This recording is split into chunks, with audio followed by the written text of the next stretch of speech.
Hello everyone, Dabang পাঁচফোড়নের আরও একটি নতুন ভিডিওতে জানাচ্ছি তোমাদের সবাইকে অনেক অনেক ওয়েলকাম। আর যারা তোমরা এই চ্যানেলে প্রথম এসছো তাদের জন্য বলে রাখি, আমার নাম হলো শ্বেতা, আর এই হলো আমার 2 মাসের কন্যা যার নাম রেখেছি আমি মাহি। এই চ্যানেলে সাধারণত আমি আমার লাইফস্টাইল সংক্রান্ত ব্লগ দিয়ে থাকি, আর এছাড়াও আমি দিই কিছু বাচ্চা সম্পর্কিত ব্লগ। যদি তোমাদের এই ধরনের ভিডিও দেখতে ভালো লাগে তাহলে অবশ্যই একটা চ্যানেলে সাবস্ক্রাইব করে চ্যানেলটার পাশে থেকো।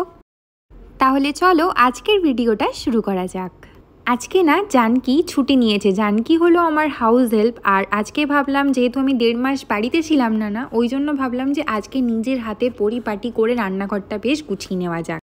আর যতই হাউস হেল্প থাকুক না কেন, যতদিন না নিজের হাতে সবটা গোছাবো ততক্ষণ কিন্তু আমার বেশ ভালো লাগে না। তখন দেখো প্রেগনেন্সির জন্য গোছাতে পারতাম না, তারপর মাম্মাম হয়ে গেল, সি সেকশনের জন্য পেটে ব্যথায় উঠতেই পারছিলাম না, তারপর তো চলে গেলাম আমি কলকাতা থেকে এসে আর করাই হচ্ছিল না। তো এখন 1 সপ্তাহ মতন পেরিয়ে গেছে, অনেকটা বেশ গুছিয়ে উঠতে পেরেছি, তাই ভাবলাম এখন রান্নাঘরটা ধরে নেওয়া যাক, কারণ বেডরুম দুটো তো মোটামুটি ক্লিন হয়েই গেছে। তো দেখতেই তো পাচ্ছ, প্রথমে আমি যেটা করছি জায়গার জিনিস জায়গায় রাখা, এটাই হচ্ছে আমার মেন মন্ত্র। ঘর গোছানোর ক্ষেত্রে আমি এই মন্ত্রটাতে বেশি বিশ্বাস করি। জায়গার জিনিস যদি জায়গায় রাখা যায় তাহলে কিন্তু ঘর সবসময় টিপটপ থাকে। আর কদিন ধরে না আমার ভীষণ অসুবিধা হচ্ছে, কেন বলো তো? ঘরটা অগোছালো ছিল, আর ঘর অগোছালো থাকলে কি হয় বলো তো, কোনো জিনিস টাইমে খুঁজে পাওয়া যাবে না, এর ফলে কিন্তু কাজ করতে আরও বেশি লেট হয়। কিন্তু কিচেনটা যদি সবসময় একটু অর্গানাইজ থাকে, আমি যদি জানি যে এইখানে এটা আছে ওইখানে ওটা আছে, তাহলে দেখবে এর কাজ করতে খুব একটা সুবিধা হয়। যেহেতু আমাকে 2 মাসের বাচ্চা নিয়ে সবটা করতে হয় একা হাতে, এখানে আমি, দেব আর মাহি ছাড়া কেউ থাকে না, তো আমাকে পুরোটাই নিজের হাতে করতে হয়। তাই যদি সবটা আমার নখদর্পণে থাকে যে এই জিনিসগুলো না এখানে আছে, তাহলে কিন্তু আমার মানে কাজটা করতে কি বলো তো অনেকটা সুবিধা হবে, তাই না বলো? আচ্ছা, তোমাদেরকে একটা কথা বলি, আজকে তো হচ্ছে 7ই মে, তো 11ই মে না আমার বার্থডে আসতে চলেছে। আর এই বার্থডেটা আমার জন্য ভীষণ স্পেশাল, কারণ মাম্মা আমার সাথে আছে, মানে মাহি মা আমার সাথে আছে। তো এটা তো ভগবানের থেকে আমার এটা বেস্ট গিফট হয়ে গেল, কিন্তু তোমাদের থেকে কিন্তু একটা গিফট আমার খুব তাড়াতাড়ি চাই। 5,500 মোটামুটি হয়ে গেছে। তোমরা কি করো, ব্যাপারটাকে না একটু 6,000-এর দিকে নিয়ে যাও, পরিবারটাকে ধীরে ধীরে বড় করতে হবে, তাই না?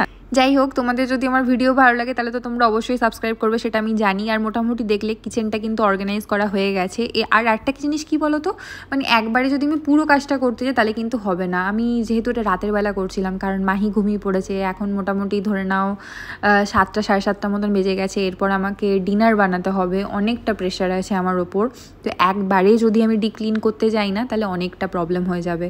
তো আমি কি করলাম, সমস্ত জায়গার জিনিস জায়গায় রেখে দিলাম, একটু ঝাড়া পোছা মতন করে নিলাম, আর কিছু বাসন পড়েছিল, বাসনগুলোকে মেজে প্রথমে তুলে নিচ্ছি। বাসন মাজার পর এটা তো আমার বরাবরের অভ্যাস যে আমাকে সিঙ্ক পরিষ্কার করতে হবে, গ্যাস পরিষ্কার করতে হবে, তাতে নোংরা থাক অথবা না থাক। তো পুরনো অভ্যাসগুলো আবার নতুন করে শুরু করতে হবে, কারণ আমার ঘর এখন একদমই আমার পছন্দ হচ্ছে না, কারণ আমার ঘর আগের মতন একদমই আর গোছানো নেই। ওটা আমার মানে দেখতে ভীষণ মানে অস্বস্তিকর লাগছে, বিরক্তিকর লাগছে আমার। কিন্তু এরকম পরিস্থিতিতে দেখেও আমি কিছু করতে পারছি না। তবে এখন আমি ভেবে নিয়েছি, যদি আমাকে ঘরটাকে পরিষ্কার পরিচ্ছন্ন রাখতে হয় তাহলে কিন্তু মাহি ঘুমানোর পরেই কিন্তু আমাকে এই কাজগুলো সেরে ফেলতে হবে, যতই আমার ঘরে হাউস হেল্প থাকুক অথবা না থাকুক। আরেকটা কথা কি বলো তো, যারা আমার মতন ব্লগ করো, যারা লাইফস্টাইল ব্লগ করো, তারা অবশ্যই জানবে ঘর যদি টিপটপ গোছানো না থাকে তাহলে কিন্তু মানে আমাদের যে ধরনের যে জনরার ব্লগগুলো আছে সেগুলো কিন্তু একদমই করা হয়ে ওঠে না, তাই না? ঘর টিপটপ থাকবে তবেই না ভিডিওগুলো দেখতে সুন্দর লাগবে, পরিপাটি লাগবে। যাই হোক, রান্নাঘরের মোটামুটি কাজ আমার হয়ে গেছে। ম্যাডাম এখানে পা তুলে ঘুমোচ্ছে, তো আমিও ভাবলাম একটু বসে নিই, কারণ আমি একসাথে এক নাগাড়ে আর এতটা কাজ করতে পারি না। তো এখানে একটু আমি জল খেয়ে নিচ্ছি, একটু বসে নিচ্ছি, তারপরে সোফাটা একটু গুছিয়ে নেবো। সোফাতে দেবনীল বসে বিস্কুট খেয়েছিল না কি খেয়েছিল জানি না, তো পিঁপড়ে লেগে গেছিলো। তো আমি ভালো করে ডাস্টিং ফাস্টিং করে দিলাম, আর কভারগুলোকে আবার সুন্দর করে পেতে দিলাম। আর এই কাজটা হচ্ছে আমার কাছে একটা অনেক বড় কাজ, জলের বোতলগুলো ভরা। এই 5-6টা জলের বোতলগুলো ভরে নিলে বেশ অনেকটা শান্তি লাগে, সারাদিন আমাকে আর জল ভরতে হয় না। কিন্তু সারাদিন ধরে যদি আমি টুকটুক করে জল ভরতে থাকি না, আমার বিরক্তিকর লাগে ব্যাপারটা। ওই জন্য একেবারে কাজগুলোকে সেরে নিয়ে তারপরে বসবো। আর এটা কি বলো তো, সন্ধেবেলায় করছি। আর দেখবে রাতের বেলা যখন ঘুমোতে যাব তখন যদি ঘর টরগুলো একদম মানে কি বলবো চকচকে থাকে না, আমার ভীষণ ভালো ঘুম হয়, আমার খুব শান্তি লাগে মনের মধ্যে, আমার খুব ভালো লাগে, মানে ভীষণ পজিটিভ মনে হয়, জানো তো। আর তোমরা বিশ্বাস করবে না, এই যে বেডশিটটা আমি গোছাচ্ছি, এই বেডশিটটা আমি একবার কেচেছি, এটা কিন্তু নতুন একবারও পাতিনি। তো আমাকে একজন ফেসবুকে বলেছিল যে দিদি নতুন চাদর পাতার আগে কিন্তু তোমাকে একবার কাচা উচিত, কারণ তোমার ছোট্ট বেবি আছে। তো আমি এখন সেটা ফলো করছি, কারণ ঠিকই বলেছে দিদিটা। তো যাই হোক, আমি এটাকে গুছিয়ে নিচ্ছি। তো এই চাদরটা বিশ্বাস করবে না, 300 টাকা দাম, মাত্র 303 টাকা দাম নিয়েছে আমার কাছে। এটা ফ্লিপকার্ট থেকে আমি কিনেছি। ভীষণ ভালো চাদরটা, আমি এক্সপেক্ট করিনি এতটা সুন্দর চাদরটা পাবো। এর আগেও তোমরা মনে হয় শর্টসে দেখেছিলে যে আমি বাপের বাড়িতে একটা চাদর কিনেছিলাম, ওটাও 300 টাকার মধ্যে। খুব সুন্দর সুন্দর ফ্লিপকার্টে কিন্তু চাদর আছে। তো আমি বেকার এতদিন 1000 টাকা দিয়ে চাদর কিনছিলাম। এখন তো আমি 1000 টাকায় ভাবো আমার 3টে চাদর যেখানে হয়ে যাচ্ছে, সেখানে আমি কেন বেকার টাকা নষ্ট করতে যাব। তো আমার তো ভীষণ ভালো লাগে, চাদরের কালেকশন থাকবে, কাপের কালেকশন থাকবে, আমার বিভিন্ন ধরনের ঘরোয়া জিনিসের কালেকশন রাখতে ভীষণ ভালো লাগে।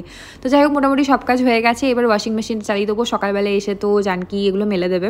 আর আমি ওয়াশিং মেশিনে ওই 1.5 ঘন্টা 2 ঘন্টার মতন দিয়ে চালাই, তো অনেকটা সময় লেগে যাবে। তো এটাও একটা বড় কাজ, এটাও একদিকে হয়ে গেল। তারপরে মাম্মামকে ওই ঘরের বিছানাটাতে শুয়ে রেখে একদম রাতের জন্য বিছানা পেতে দিচ্ছি, যাতে আমাকে আর বেশি খাটতে না হয়। আর এই সময়তে না উপরের আন্টি এসেছিলো, আন্টি এসে মাহির সাথে খেলছিল।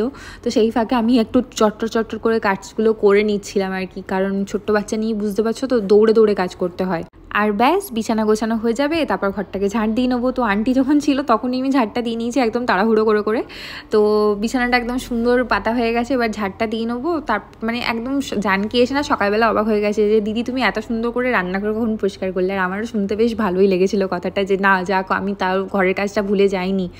পুরো প্রেগনেন্সি আমি কাজ করিনি, তারপর প্রেগনেন্সি শেষ হওয়ার পর 2 মাস এখনও কাজ করিনি। এখনও যে কাজগুলো মনে আছে, এটাই আমার অনেক ভাগ্য ভালো বলতে পারো। তো ঝাড় দেওয়া হয়ে গেছে, দিচ্ছি আর কি। এরপর আমি শুধু খালি একটু ফ্রেশ হয়ে যাব, আর তারপরে ডিনারও বানিয়ে নিয়েছিলাম এই ফাঁকে। ডিনারের ভিডিওটা আমি করিনি, যেহেতু আমি শুধু আজকে এটাই তোমাদের সাথে শেয়ার করলাম যে হেল্পিং হ্যান্ড না থাকলে কিভাবে তোমরা রাতের কাজগুলো করে রাখতে পারো, যাতে তোমাদের সকালে সুবিধা হবে। তো এটাই ছিল আজকের ভিডিও। যদি তোমাদের ভিডিওটা ভালো লেগে থাকে তাহলে অবশ্যই কিন্তু লাইক, শেয়ার অ্যান্ড সাবস্ক্রাইব করতে ভুলো না। আর পরের ভিডিওটা একদমই মিস করো না, কারণ পরের ভিডিওটা মাহি সারাদিনের রুটিন নিয়ে। টাটা।